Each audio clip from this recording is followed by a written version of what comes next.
Não podemos perder de vista o que há pouco estávamos cantando, irmãos e irmãs. Porque nós devemos sempre lembrar, ter no nosso coração, que há um homem ferido no trono desse universo. Um homem que pela eternidade trará as marcas da cruz no seu santo corpo. Você e eu ganharemos um corpo glorificado igual ao dele, excetuando as marcas, porque aquelas marcas pertencem a ele. E numa demonstração de amor que nós nunca vamos mensurar, pela eternidade ele vai carregar essas marcas. Que amor é este, irmãos e irmãs? Então é bendito seja o sacrifício do Senhor. Então quando nós falamos de avivamento, como o nosso irmão muito bem colocou ontem, o avivamento primeiramente não visa, não tem um fim a própria igreja, mas nós devemos olhar para aquele que está ferido de amor e dizer, tu mereces. Nós devemos nos render diante desse Cordeiro maravilhoso, porque Ele merece. Ele é o nosso grande e eterno Senhor. Então que uma vez mais nessa manhã,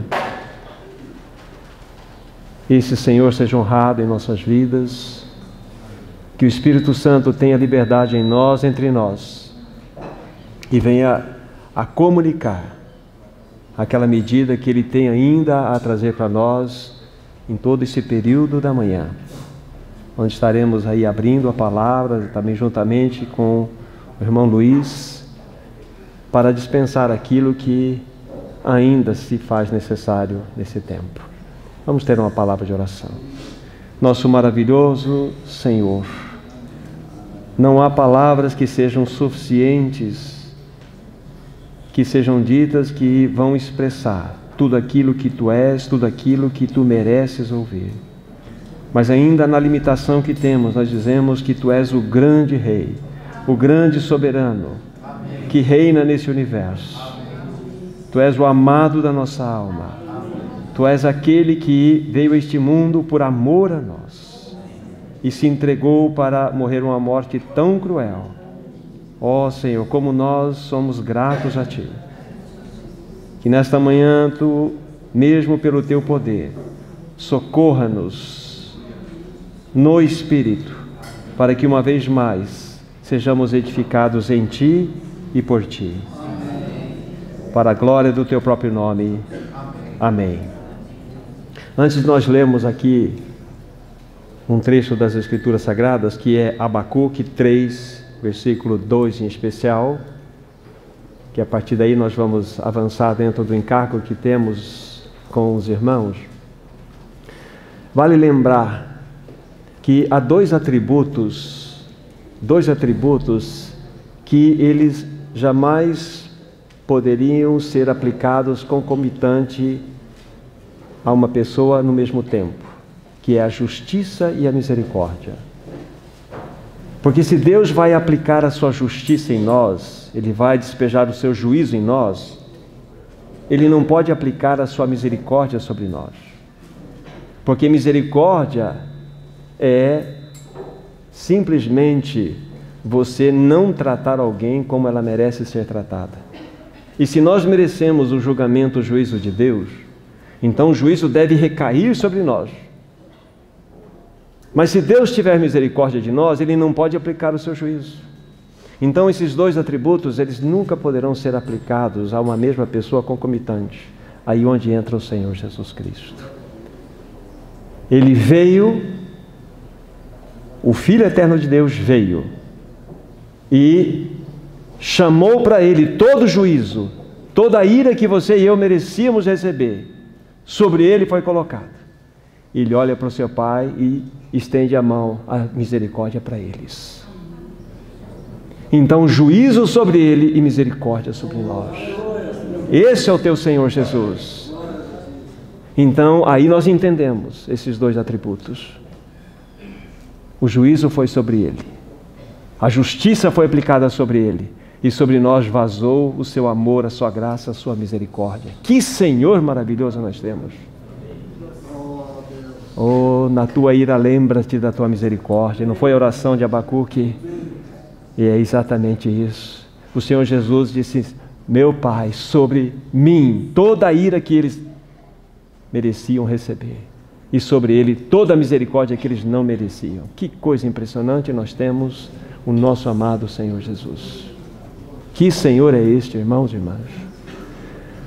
Então, em Abacuque 3, versículo 2, dentro daquela oração que Abacuque fez, né, que é uma poesia, é um salmo, é um cântico maravilhoso, ele diz: tenho ouvido, ó Senhor, as tuas declarações e me sinto alarmado. Aviva a tua obra, ó Senhor, no decorrer dos anos, e no decurso dos anos faze-a conhecida. Na tua ira lembra-te da tua misericórdia.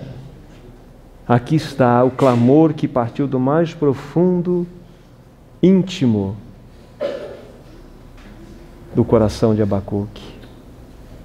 E ontem os irmãos bem sabem que nós deixamos uma pergunta no ar: qual deve ser a resposta da igreja em meio a um caos moral e espiritual em que vivemos? Qual deve ser a resposta? Que reação deve ter a igreja do Senhor numa sociedade pós-cristã, anti-Deus, na qual nós estamos inseridos? Queridos irmãos, a humanidade deu as costas para Deus.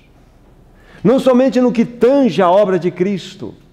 A humanidade deu as costas a Deus no que tange aos valores cristãos, no que tange a verdade cristã, no que tange a moralidade cristã, no que tange o aspecto fundamental da verdade.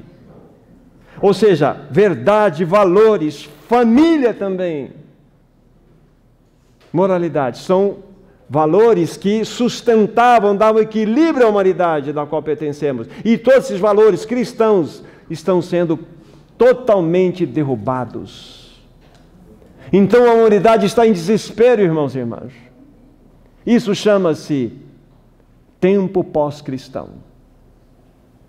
Esta é a realidade, esse é o contexto que nós estamos vivendo agora. Então, que resposta a igreja deve dar? De que maneira devemos reagir numa sociedade que já não tem a verdade como um ponto absoluto?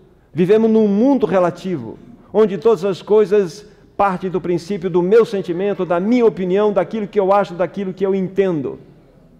Onde não existe mais tese e antítese. Não existe mais verdade e não verdade. Existe o que eu penso, o que eu acho. Isso é um princípio, a verdade é um princípio fundamental das Escrituras Sagradas. Seja o vosso sim, sim, o vosso não, não, o que passar disso é procedência maligna. E hoje a sociedade, ela virou as costas para Deus. E não há mais verdade. Olha o valor, os valores, os princípios cristãos. Todos eles lançados por terra e pisados pelos homens. A família, que por tantos séculos, ainda que a humanidade não fosse cristã, ela foi mantida dentro de uma realidade, porque era uma família nuclear, um pai, uma mulher, um pai, uma mãe e um filho, uma filha. Hoje não existe mais isto. Outro princípio que foi derrubado, porque essa sociedade é anti-Deus. Moralidade nem se fala. Então, os princípios fundamentais que davam equilíbrio a essa humanidade foram derrubados. Esta é a realidade que você e eu nos encontramos agora. Então, qual é a resposta da igreja? Qual é a resposta nossa nesse tempo do fim? Há uma sociedade que está nessa realidade de caos moral e espiritual. A humanidade está em desespero, irmãos e irmãs. E a questão, a igreja deveria ter a resposta, mas ela não tem. Porque ela está, em grande parte, numa grande apostasia. Que situação nós nos encontramos hoje, irmãos e irmãs? Então nós precisamos do socorro do Senhor. Nós precisamos da ajuda do Senhor. Para que haja um caminho. Nós sabemos, como já vimos, Judá recebeu todo aquele juízo de Deus. A mão governamental veio sobre Judá. E Judá, que não respondeu aos clamores tanto de Jeremias como Abacuque, foi levada cativa à Babilônia. Mas graças ao Senhor sempre há os remanescentes, a Daniel, a Sadraque, Mesaque e Abdenego, a Ezequiel, a outros. Que a partir daí Deus começa então a movimentar-se novamente para restaurar o seu testemunho. E nós estamos vivendo num tempo, irmãos e irmãs, onde o ponteiro do relógio divino está na sua última rodada. E o que você e eu temos recebido do Senhor? Será que temos tido o discernimento que nos encontramos exatamente nesta realidade? Por isso que foi dito que a maior necessidade que nós temos como povo de Deus é discernimento espiritual. Enxergarmos a sociedade como Deus a enxerga. Enxergarmos o testemunho cristão como Ele enxerga. E nesse segundo ponto, devemos botar a boca no pó e clamar: Senhor, tem misericórdia. Nós não estamos testemunhando adequadamente. Então, como testemunhar no mundo pós-cristão? Não se escandalizem com a minha resposta por ser tão simples, que é a seguinte: através de uma vida que pode ser demonstrada. Através de uma vida que possa ser demonstrada. O mundo à nossa volta não será impactado sem que possamos demonstrar pela vida o evangelho que nós estamos anunciando. O mundo não verá testemunho sem uma demonstração de vida, irmãos. É muita falação e pouca demonstração. Há uma dicotomia na nossa vida. Hoje, o reunir, o caminhar cristão, é mais um aplicativo do celular. Nós temos os quadros da nossa vida. E temos os quadros do final de semana, ou do início da semana, onde nós nos reunimos. É mais um aplicativo na nossa vida. Aí nós temos o aplicativo da segunda, da terça, e nós vamos vivendo em aplicativos. E nós não estamos nos apercebendo que nós estamos, sendo levado pelo flautista de Hamelin. Uma historieta lá dos séculos passados, que os irmãos, possivelmente alguns devem saber. Aquele flautista que foi contratado, porque no reino havia muitos ratos, e não havia nada que pudesse tirar aqueles ratos daquele reino. Até que surgiu Hamelin, um flautista. E o rei contratou um preço, dizendo que iria pagar. E o flautista, num som encantador, tirou todos os ratos e lançou para um precipício, para um lago, para que eles morressem. E o reino foi liberto. Só que o rei não cumpriu a sua palavra. E o flautista, em vingança, ele começou a tocar uma suave música que encantou todas as crianças. E todas as crianças, como numa forma de encantamento, foram correndo e dançando atrás do flautista. Final da história você cria na sua cabeça. Mas é assim que está acontecendo nesse tempo do fim. Nós estamos sendo encantados pelo flautista, o maligno. Os jovens estão desesperados, entrando em crises, loucuras, porque o mundo não dá nenhum tipo de suporte no sentido das suas vidas, dos seus valores. E entram para as drogas, para a prostituição, para as loucuras. Por quê? Porque não tem sentido. Irmãos, este universo é pessoal porque foi criado por um Deus pessoal. E a única resposta é Ele. E a humanidade virou as costas para Deus. Não só no que tange a obra de Cristo, mas os valores reais de um cristianismo que foram derrubados. Não enxergam assim? Então nós precisamos sim de um avivamento urgente. E ele virá através de uma vida que vai impactar, porque ela é demonstrada, irmãos. Demonstrar pela vida o evangelho que nós anunciamos. Não podemos viver essa dicotomia, no sentido de que no aplicativo durante a semana eu sou uma coisa, no aplicativo do reunir eu sou outra coisa. Vivemos assim. E esse evangelho vai colar lá fora? Esqueçam, irmãos e irmãs. Não vai pegar lá fora. Não vai pegar lá fora. Creio, irmãos, que a razão... Agora vamos ampliar esse pensamento. Creio que a razão do péssimo testemunho do povo de Deus, nesse tempo do fim, está relacionada com a ignorância do significado, agora, novamente, a simplicidade. A ignorância do significado da nossa união na morte e ressurreição de Cristo Jesus. O que realmente isso significou para você? Até que ponto esta realidade tem impactado você para que você vá impactar o mundo? Ou seja, é a ignorância da obra perfeita da cruz do Calvário. Irmãos, o que está morto para o pecado? O que está morto para o mundo? É uma autossugestão mental? É uma confissão psicológica? Muitos anos atrás eu ouvi a seguinte frase: não vai confessando que você morreu, vai confessando, eu morri, até uma hora você morre. Eu ouvia isso e dizia isso também, irmãos. Vai confessando até que você morre. Irmãos, isso é positivismo.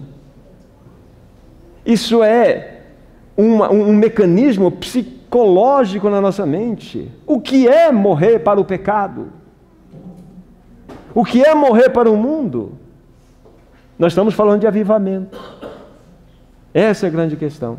Os irmãos vão se lembrar de vários textos, só me acompanhem. Vocês se lembram lá, Romanos? Eu vou citar aqui, vocês vão... Capítulo 6. Que diremos, pois? Diz lá, né? Permaneceremos no pecado para que a graça de Deus seja abundante? De maneira nenhuma. Como nós viveremos do pecado, nós os que para ele morremos? Ou ignorais que todos os que foram batizados em Cristo Jesus foram batizados na sua morte? E vai prosseguindo, mas lá embaixo ele vai dizer assim: assim também considerai-vos mortos ao pecado, mas vivos para Deus em Cristo Jesus. Não é isso que ele diz aqui em Romanos capítulo 6? O que ele diz em Gálatas 2:20 ou 19:20? Já estou crucificado com Cristo, e vivo não mais eu, mas Cristo vive em mim. O que isto representa para você? Essa morte em Cristo, que é a morte ao pecado, morte para o mundo. Significa quando Paulo diz em Gálatas, né, longe de mim esteja a gloriar-me, a não ser na cruz do nosso Senhor Jesus Cristo, pela qual o mundo está crucificado para mim e eu para o mundo. O que significa isso, irmãos? O que significa Paulo dizer em 2 Coríntios 1:9, sobre mim já tenho a sentença da morte, para que não confiemos em nós mesmos, mas sim naquele que ressuscita os mortos. Há uma sentença de morte, irmão, sobre nós. O que significa isto? Então guarde isso. Significa que a nossa existência temporal definitivamente foi levada para a cruz. Aí você olha para mim do jeito que está olhando, mas e daí? A tua existência temporal foi levada com Cristo na cruz. Definitivamente, irmãos e irmãs. E nós precisamos compreender isto. Agora vocês vão entender o que eu quero falar. Vamos para Eclesiastes capítulo 7. Eclesiastes capítulo 7. Eclesiastes 7. Versículo 2. Eclesiastes 7. Versículo 2. Estou chegando lá. Olha o que diz a palavra de Deus. Melhor é ir à casa onde há luto do que ir à casa onde há banquete, pois naquela se vê o fim de todos os homens, e os vivos que o tomem em consideração. Salomão, excetuando ao Senhor Jesus, o homem mais sábio dessa terra. O que ele vem escrever esse negócio para nós aqui? Salomão descobriu a casa de luto. Salomão descobriu a casa de luto. Eclesiastes 7, versículo 2. Nós precisamos entrar na casa de luto e encarar o fato de que a vida da era presente já está condenada, irmãos. Ali é o fim da nossa existência temporal.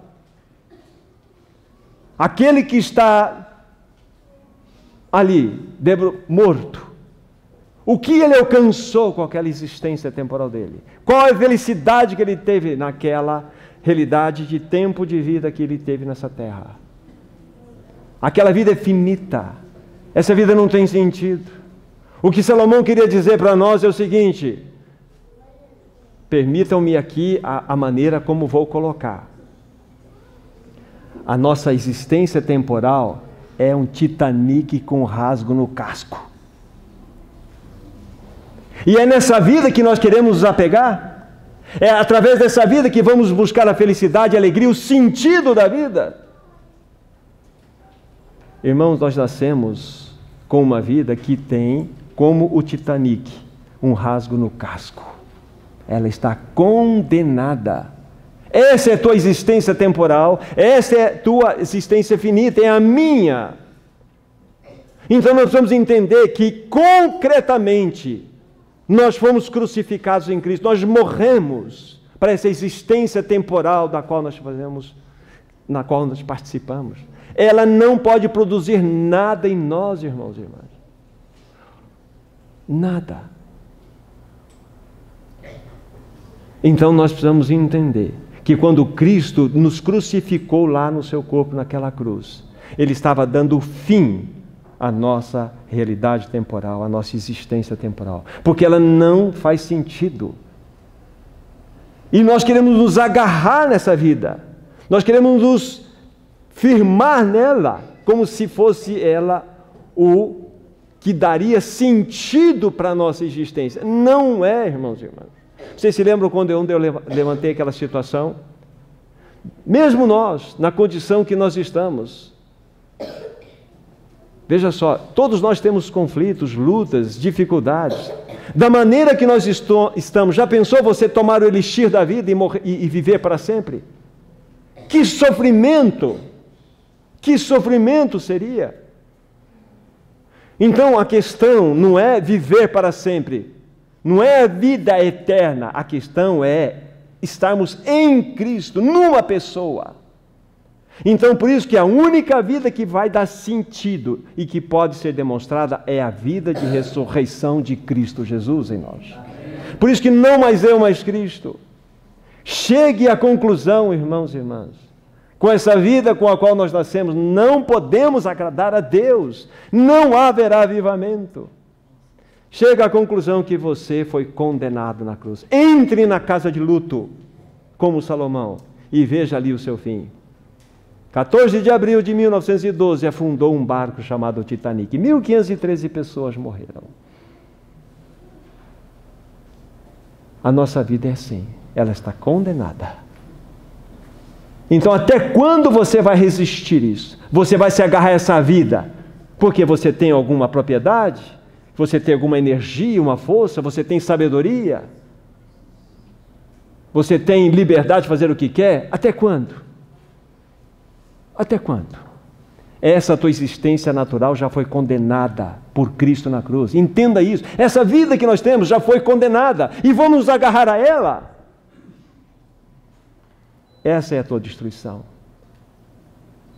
Enquanto, olhando em aspectos gerais, enquanto essa humanidade se agarrar a si mesma nessa vida que está aí, é esse resultado que nós temos. Vocês conhecem o país da Suécia, lógico, lindo, maravilhoso.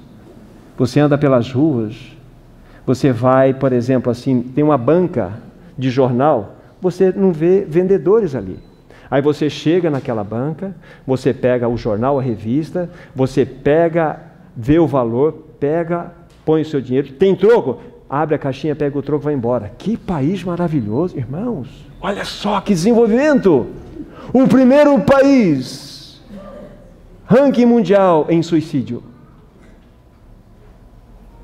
É isto. A vida não faz sentido. Pode ser bem organizadinha até.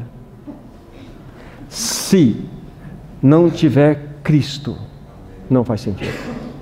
Nós precisamos entender que em Cristo nós morremos para o pecado, para nós mesmos, para essa vida existencial, temporal nossa. Morremos para o mundo. Então nós precisamos entrar, como Salomão, na casa de luto. Você tem um rasgo nesse casco, nessa vida. Não tem esperança, mas a vida ressurreta de Cristo em você é esta que vai ter testemunhar. É a vida ressurreta de Cristo Jesus. Irmãos, a era presente já está passando e uma nova realidade, um novo reino está vindo. E é só pela vida ressurreta de Cristo que ele fará sentido. Temos que olhar para esse mundo e todas as suas promessas e dizer: isto aqui já era, acabou, não faz sentido. Olha o mundo buscando respostas, olha os jovens buscando prazer, satisfação, tentando interpretar as perguntas que surgem no seu coração. Não há resposta fora de Cristo. Não há resposta. E Cristo já teve a solução. Eu preciso acabar com essa tua vida existencial. Essa tua vida temporal não faz sentido nessa terra. Acabou. Você já morreu em Cristo. Você já tem sobre você uma sentença de morte. Então você precisa, e eu também, viver pela vida de ressurreição. Isto gera avivamento. Isso gera um impacto naquele mundo lá fora que precisa ver algo diferente em você e em mim. Então chega de buscar em fontes rotas, chega de buscar em fontes de águas sujas o sentido para a sua existência. É só Cristo Jesus, só Ele, na sua obra perfeita realizada naquela cruz. Devemos viver na realidade de que este mundo está condenado, e nós também, e vivemos a partir da vida ressurreta de Cristo. Agora vamos pegar uma outra passagem. 1 Coríntios capítulo 7. 1 Coríntios capítulo 7.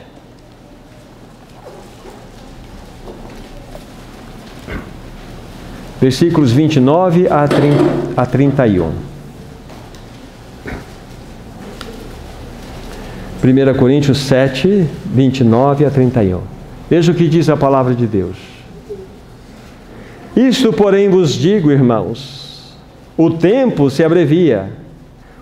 O que resta é que não só os casados sejam como se não fossem, mas também os que choram como se não chorassem, e os que se alegram como se não se alegrassem, e os que compram como se nada possuíssem, e os que utilizam do mundo como se dele nada usassem, porque a aparência do mundo passa. É impressionante, não é? Aqui está o fim da existência temporal. Aqui está um homem que está colocando o seu valor da maneira certa. Então você é casado, então haja como se você não fosse. Você tem muitas propriedades, então responda como se você nunca tivesse muitas propriedades. Você tem filhos, viva como se você não tivesse filhos. Entenda o que eu estou falando, por favor. Você está utilizando do mundo, então é como se você não tivesse nele. Então veja a situação que o apóstolo Paulo coloca aqui para nós. Tudo que parte de uma realidade finita deve ter uma reação em nosso coração dessa forma aqui. Somos possuidores de tudo, mas não temos nada. Nós temos muitas coisas, mas elas não são nossas. Você tem uma propriedade, mas ela não é sua. Então viva com as raízes arrancadas desse mundo, arrancadas de você mesmo. É isso que a palavra de Deus quer dizer aqui. Olha só, que coisa impressionante. O que resta é o que não só os casados sejam como se não fossem. Olha que impressionante. Significa, olha, existe uma existência temporal. E você deve ser responsável em tudo aquilo que Deus der a você nessa existência temporal, como pai, como mãe, como esposo, como esposa, como filho, como trabalhador. Você tem uma responsabilidade, mas viva como se não fosse. Porque existe uma realidade superior, uma realidade eterna na qual nós devemos nos agarrar. E é esta que faz sentido. E quando você descobre isso, você se torna um melhor marido, uma melhor esposa, um melhor pai, uma melhor mãe, um melhor filho, um melhor funcionário, porque você vai fazer tudo com excelência, Não porque você está agarrado a isto, é porque você é um testemunha por demonstração. Então nós estamos abordando hoje o que significa morrer para o pecado, morrer para si mesmo, morrer para o mundo, dentro dessa colocação que estamos fazendo aqui. Se nós queremos verdadeiramente experimentar algo que vai agradar o Senhor, que vai expressar-se como avivamento, devemos pensar seriamente nesse assunto. Vida cristã. Vida cristã não é nada mais do que Cristo vivendo em nós. Cristo expressando-se em nós. Então o Senhor quer que nós tiremos os tentáculos como um polvo que se agarra com aqueles tentáculos. E nós com os nossos tentáculos estamos agarrados a essas coisas finitas, naturais, condenadas nesse mundo. Então não está claro para nós, irmãos? Sobre essa questão da obra de Cristo? A tua existência temporal já era, meu irmão. Entre na casa de luto e veja ali o fim de todos os homens, inclusive você e eu também. Então, pensa naquela medida de vida, seja quão longa ou curta ela tenha sido. O que representou isto? O que isso representou? É isso? Não, isso aqui foi condenado. É a vida ressurreta de Cristo que importa. Isso precisa mexer com o nosso coração. Como estamos dizendo aqui, é trabalhar como se não trabalhássemos. É ganhar dinheiro como se não estivéssemos ganhando dinheiro. Porque esse mundo vai passar, irmãos. Vai passar. Vai passar. Acabar. Tiago, por favor, capítulo 4, versículo 13. Agora vocês vão entender porque que Tiago também deixa esse registro para nós aqui. Tiago 4, versículo 13 em diante. Veja só. Diz assim: atendei agora, vós os que dizeis, hoje ou amanhã iremos para a cidade tal, e lá passaremos um ano, e negociaremos e teremos lucros. Vós não sabeis o que sucederá amanhã? Que é a vossa vida? Sois apenas como uma neblina que aparece por um instante e logo se dissipa. Em vez disso, devias dizer: se o Senhor quiser, não só viveremos, como também faremos isto ou aquilo. Agora, entretanto, vos jactais das vossas arrogantes pretensões. Toda jactância semelhante a esta é maligna. Portanto, aquele que sabe que deve fazer o bem e não o faz, nisso está pecando. Mas veja o contexto principal daqui da abordagem. Aqueles que dizem, hoje, amanhã, iremos para aquela cidade, lá passaremos o ano e vamos negociar e teremos lucro. Ou seja, uma pessoa que está agarrada firmemente na sua existência temporal, esta mesma que foi crucificada com Cristo na cruz. E daí? Permita-me lembrar de uma palavra que o Senhor trouxe ao meu coração há muitos anos atrás. E quando eu falei muitos, é porque são muitos. E a palavra foi o seguinte, e o texto até chamava assim, e depois? Eu estava conversando com um jovem de 16 anos de idade. Eu vou talvez pecar por alguma outra informação que faz um pouco de tempo. E a pergunta é, e daí? Tudo bem? Ah, tudo bem. E você? Quem você quer ser? Eu quero ser engenheiro. Fala, nossa, que legal, você quer ser um engenheiro? Engenheiro o quê? Civil? É, civil. Nossa, muito bom, será um grande engenheiro.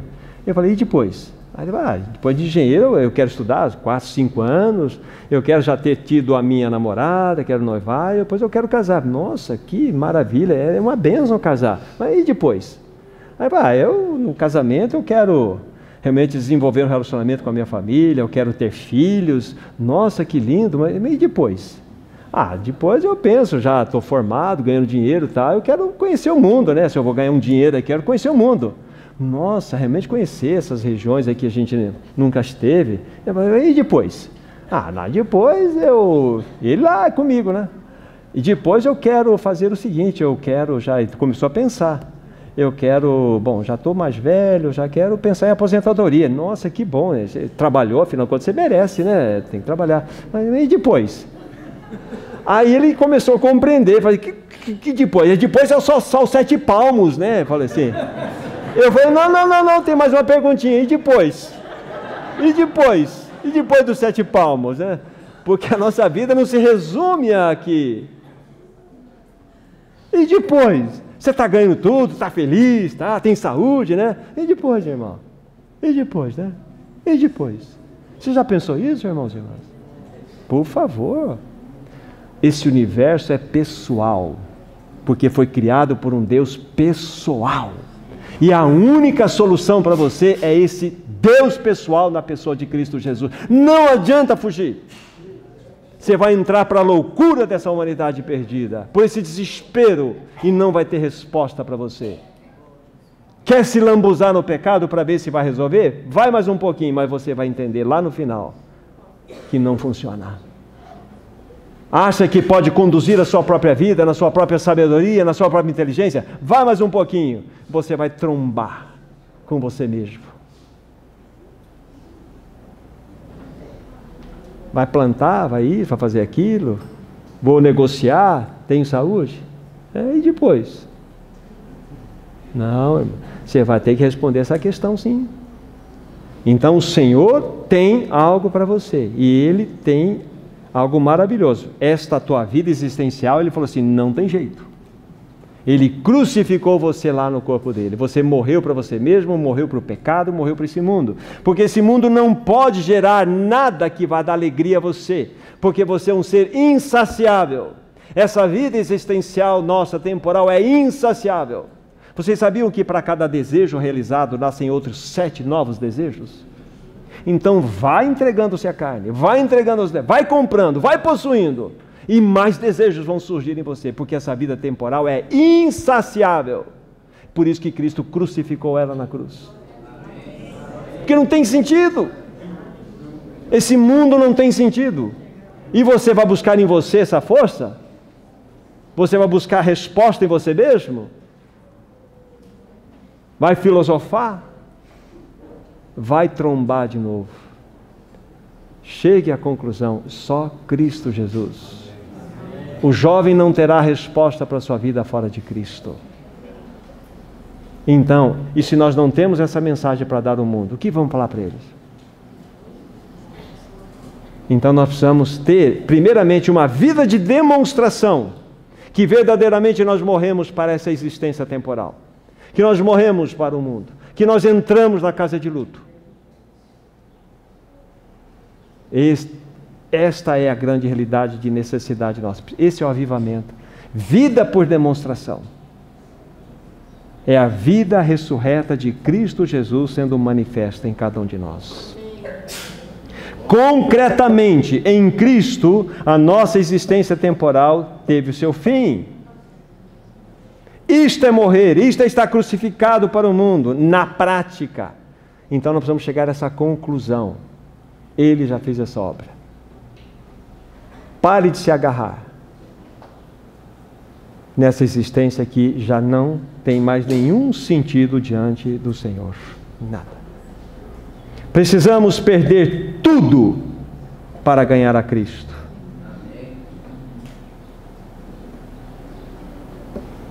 Se não for dessa forma, a nossa vida cristã é teórica, é aplicativo. Aplicativo. A vida na prática é quando você fala, eu abro mão de tudo. Abro mão de tudo. A partir de mim mesmo, a partir de todos os relacionamentos em volta. Abro mão do meu cônjuge, dos meus filhos, abro mão das minhas coisas, abro mão de... Senhor, eu sou teu. É a maior expressão de liberdade que você vai ter na sua experiência. É quando você se entregar. Entregue essa tua existência temporal diante do Senhor. Filipenses capítulo 3. Veja o apóstolo Paulo dando-nos aí uma grande verdade, uma grande palavra sobre isso. Filipenses capítulo 3, versículo 4 em diante. Diz a palavra do Senhor: bem que eu poderia confiar também na carne. Se qualquer outro pensa que pode confiar na carne, eu ainda mais, circuncidado ao 8º dia, da linhagem de Israel, da tribo de Benjamim, hebreu de hebreus, quanto à lei fariseu, quanto ao zelo perseguidor da igreja, quanto à justiça que há na lei irrepreensível. Mas o que para mim era lucro, isto considerei perda por causa de Cristo. Sim, deveras considero tudo como perda por causa da sublimidade do conhecimento de Cristo Jesus, meu Senhor, por amor do qual perdi todas as coisas e as considero como refúgio para ganhar a Cristo e ser achado nele, não tendo justiça própria que procede da lei, senão que é mediante a fé em Cristo, a justiça que procede de Deus baseada na fé. Paulo entrou na casa de luto. Paulo, dentro da sua existência temporal, da sua vida temporal, da sua vida finita, ele alcançou todo aquele currículo maravilhoso. Mas quando ele viu que tudo aquilo era refúgio, tudo aquilo não fazia sentido nenhum e nunca daria sentido a ele, então ele abriu mão, por causa de Cristo. Paulo, por isso ele disse, estou crucificado com Cristo, eu morri para o mundo. Paulo exclusivamente bebia de uma única fonte, a vida ressurreta de Cristo Jesus. É por isso que Paulo impactou o mundo da sua época. É por isso que os irmãos primitivos impactaram o mundo da sua época. Porque eles viviam uma vida de demonstração, sem muita falação. Então Paulo aqui está mostrando para nós, nesse livro de Filipenses, que ele entrou na casa de luto e percebeu que todo aquele currículo maravilhoso dele não era nada mais do que, como diz outra versão, esterco. Tudo que ele alcançou com a sua vida existencial, a sua vida temporal, somado tudo, deu um montinho de esterco. Toda a sua busca, alegria, felicidade, sentido de vida, valor de vida, propósito de vida, era esterco. E quando ele perdeu, abriu mão de tudo aquilo para ganhar a Cristo, ele encontrou o sentido da vida. Por ele morreu. Capítulo 20, não precisa ir lá, capítulo 22 de Gênesis tem a história de Abraão entregando o seu filho Isaque. Que coisa impressionante. O que ele queria dizer com aquilo? Que Abraão não se agarraria ou não colocaria o finito como mais importante que o infinito. Ele não pegaria o temporal como algo mais valioso do que o eterno. Abraão entrou na casa de luto. Ali é um sentido real de morte. A minha existência temporal não tem sentido fora do eterno. Ele abriu mão daquilo que era mais precioso, o seu filho. O que Jesus fez quando ele veio a este mundo? Ele abriu mão da sua existência temporal. Ele não viveu da sua própria vontade, não é isso que a Bíblia fala? Eu não vim do céu para fazer a minha vontade, mas a vontade daquele que me enviou. Não é isso que ele diz? Assim como eu ouço, assim eu julgo. Uma comida eu tenho que comer e essa é a fazer a vontade do meu Pai. Isto é andar de modo crucificado. Isto é simplesmente abrir mão da sua vida existencial temporal. Foi o que Jesus fez. Então ele nos convida a andar dessa forma, a abrir mão da nossa vida temporal. Não tem sentido. Você não precisa ter medo da morte. Você já morreu.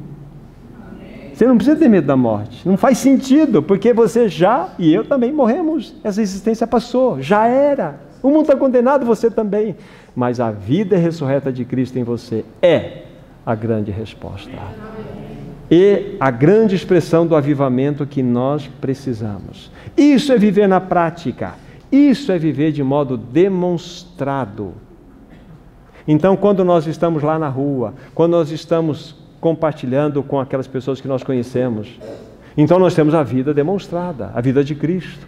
Aí você chega para aquela pessoa que você quer apresentar a Cristo, começa a murmurar. Você vive uma vida destruída, você vive uma vida inquieta, você vive uma vida perturbada, e quer dizer para o outro que você evangeliza que você tem a resposta para ele? Sabe por que você está assim? Porque você se agarra à tua existência temporal. Você não chegou à conclusão de que ela não serve para nada. E que só a vida ressurreta de Cristo vai lhe dar a condição de você viver dando graças em todas as coisas. Em tudo dai graças, porque essa é a vontade de Deus para convosco em Cristo Jesus. Uma pessoa que vive pela vida ressurreta tem sempre o louvor nos seus lábios, porque ela vive pela vida ressurreta de Cristo. Não fica nhenhenhenhenhenhen na vida, sempre está ruim, sempre tem um problema, não tem testemunho. Imagine isso dentro de um contexto da igreja. É isso que nós estamos apresentando para o mundo.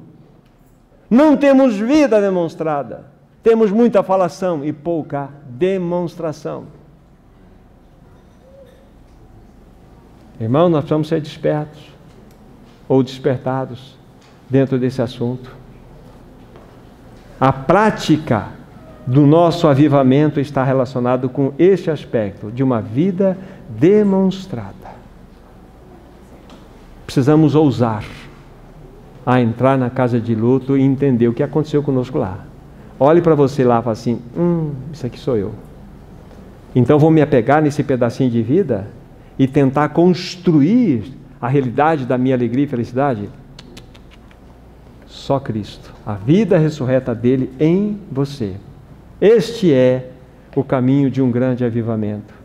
Este é o caminho que o Senhor quer que nós tomemos, para que, mesmo em grandes lutas, em grandes dificuldades, nós possamos, vocês se lembram, nós possamos, como Abacuque fez, dizer assim, ainda que a figueira não floresça, nem haja fruto na vide, e o produto da oliveira minta, e os campos não produzam mantimento, e as ovelhas sejam arrebatadas do aprisco, e nos currais não haja gado. Todavia eu me alegro no Senhor, e exulto no Deus da minha salvação. O Senhor Deus é a minha fortaleza, e faz os meus pés como os da costa, e me faz andar altaneiramente.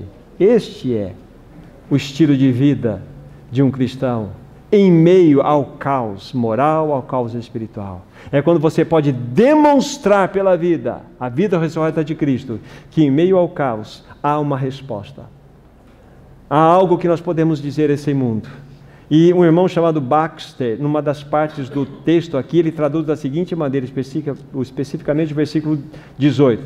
Pularei de alegria no Senhor, rodopiarei de júbilo em Deus. Que coisa linda! Em meio ao caos. Então as pessoas precisam ver em nós uma diferença. E essa diferença é a vida de Cristo que deve ser demonstrada.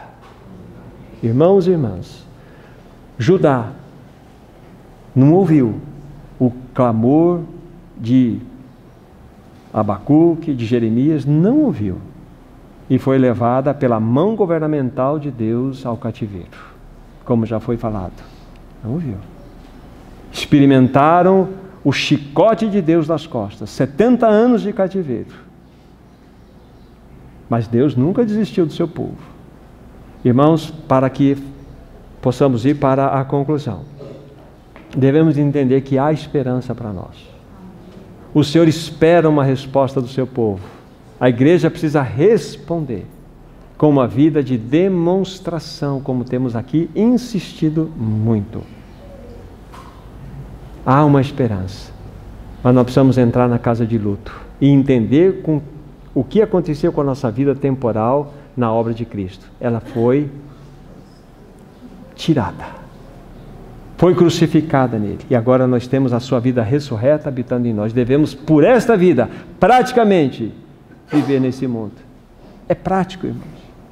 Mas a grande questão para nós irmos para o fechamento, a grande questão é a compreensão dada pelo Espírito, a luz do Espírito vindo no nosso coração, na nossa mente, para enxergarmos o que realmente isto significa.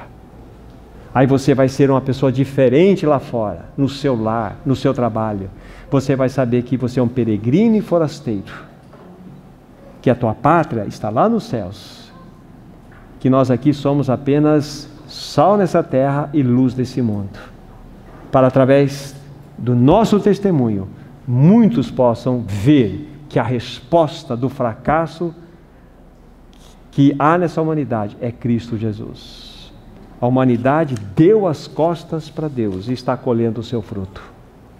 Deu as costas aos princípios elementares que governavam e davam equilíbrio a ela, como foi falado, verdade, valores, moralidade e família.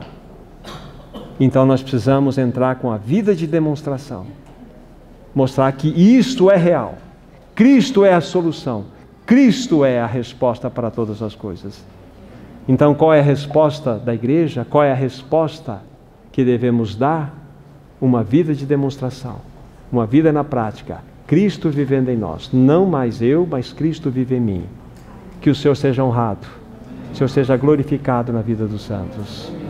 Maravilhoso Senhor, encomendamos as Tuas mãos, a Tua própria palavra. Nós não queremos continuar mais os mesmos. Nós queremos viver, Senhor, uma vida em Ti, a partir da vida ressurreta de Cristo. Abra os nossos olhos para entrarmos na casa de luto e vermos que não há mais nada nessa existência temporal que já foi crucificada com Cristo. Nos dê a graça de vivermos de tal forma que somente Tu seja manifestado, que sempre o Senhor cresça e nós diminuamos. Ajuda-nos, Senhor, te pedimos um avivamento que vem por essa realidade da Tua própria vida sendo revelada em nós, para a glória do Teu próprio nome, em nome de Jesus, Teu santo e precioso nome. Amém.